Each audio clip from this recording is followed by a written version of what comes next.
And in figure 11, I showcase different galaxies from more distant universe, which were imaged by the Hubble again. So I used ESA Hubble images, and this is, if you want to go, you can explore their public archive, and you can use those images in your doctoral thesis.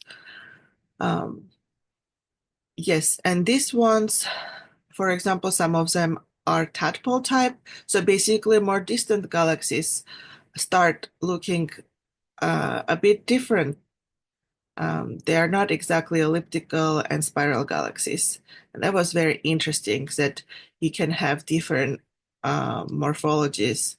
For example, in this publications, Strong et al. 2004 and 2005, it was found that all tadpole galaxies in their data sample were postulated to be young galaxies going through a merger.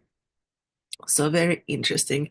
And this HUDF ultra deep field, Hubble ultra deep field team did a lot of research on taking very deep images and kind of piercing into more distant, one of the pioneering kind of projects that they did with a series of papers and discoveries. And now, of course, we can not just take images of distant galaxies, we can even do spectroscopy.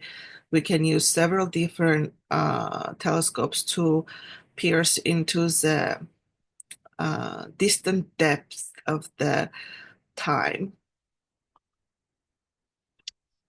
Okay.